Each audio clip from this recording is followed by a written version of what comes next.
જોર્જિયામાં gaming machine ચલાવતા કે પછી જ્યાં ગેમિંગ મશીન્સ ચાલતા હોય તેવા સ્ટોર્સ, ગેસ સ્ટેશન્સ અથવા બીજી કોઈ જગ્યાએ જોબ કરતા 6 ગુજરાતીઓની ધરપકડ કરવામાં આવી છે.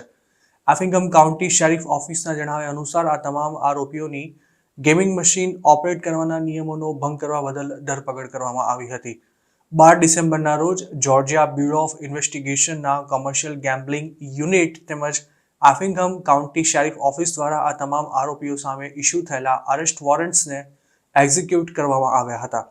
જે 6 ગુજરાતીઓની આ કાર્યવાહીમાં ધરપકડ કરવામાં આવી હતી તેમાં 29 વર્ષીય દીપ પટેલ, 36 વર્ષના હેમલ ઉર્ફે હેરી પટેલ, 43 વર્ષના હિરલબેન પટેલ, 59 વર્ષના મિનેશ પટેલ, 62 વર્ષના પુષ્પકુમાર પટેલ અને 60 વર્ષના રાજેશ પટેલનો સમાવેશ થાય છે. જોર્જિયાના ગેમ્બલિંગ લો અનુસાર કોઈન ઓપરેટેડ અમ્યુઝમેન્ટ મશીન્સમાં ઇનામ જીતનારા વ્યક્તિને કેશમાં તેની ચૂકવણી નથી કરી શકાતી. આ ઉપરાંત આવા ગેમિંગ મશીન્સ જોર્જિયા લોટરી દ્વારા ઇસ્યુ કરાયેલું લાયસન્સ ધરાવતા હોવા જોઈએ અને ઇનામની રકમને માત્ર લોટરી ટિકિટ કે પછી સ્ટોર મર્ચન્ટાઇઝ દ્વારા જ રિડીમ કરી શકાય છે. જોકે જે 6 ગુજરાતીઓની ધરપકડ કરવામાં આવી છે તે તમામ બિઝનેસીસમાં આ નિયમોનો ભંગ થતો હતો. પોલીસ દ્વારા જાહેર કરવામાં આવેલી માહિતી અનુસાર દીપ પટેલ પર ગેમિંગ મશીનમાં જીતેલી રકમને ટોબેકો પ્રોડક્ટમાં રિડીમ કરી આપવાનો, હેમલ ઉર્ફે હેરી પટેલ પર જીતેલી રકમને કેશમાં રિડીમ કરવાનો, હિરલબેન પટેલ પર તેને ટોબેકો પ્રોડક્ટમાં રિડીમ કરવાના 3 થી 1 ચાર્જીસ લગાવવામાં આવ્યા છે. આ સિવાય રાજેશ પટેલ અને પુષ્પકુમાર પટેલ પર જીતેલી રકમના બદલામાં ટોબેકો પ્રોડક્ટ્સ જ્યારે મિનેશ પટેલ પર કેશ આપવાનો ચાર્જ લગાવાયો છે.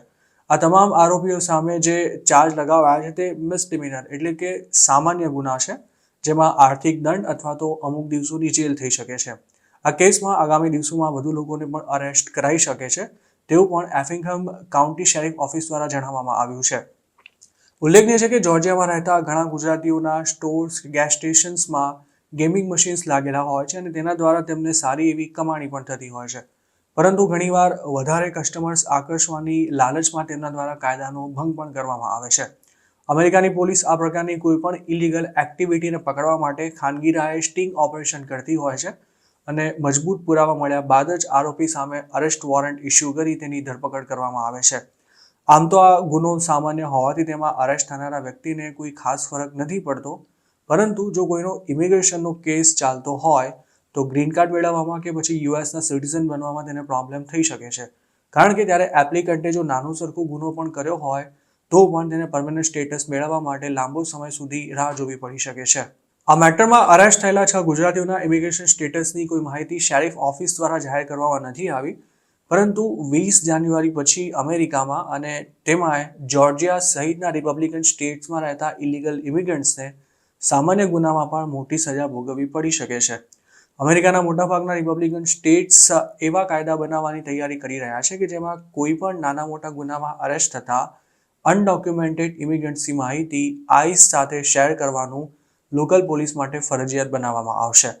આ સ્થિતિમાં જો અરેસ્ટ થયેલો વ્યક્તિ અનડોક્યુમેન્ટેડ ઇમિગ્રન્ટ હશે તો તેને ડિપોર્ટ પણ કરી શકાય છે. ડોનાલ્ડ ટ્રમ્પ અનેકવાર કહી ચૂક્યા છે કે અમેરિકામાં કોઈ પણ ક્રાઇમ કરનારા અનડોક્યુમેન્ટેડ વ્યક્તિને તુરંત જ ડિપોર્ટ કરવામાં આવશે. તેવામાં જો જાણતા અજાણતા કોઈ ઇલીગલ ઇમિગ્રન્ટથી ટ્રાફિક સિગ્નલ તોડવાનો કે પછી માઇનોરને સિગરેટ વેચવાનો પણ ગુનો થઈ જાય તો પણ તેની મુસીબત ઘણી જ વધી શકે છે.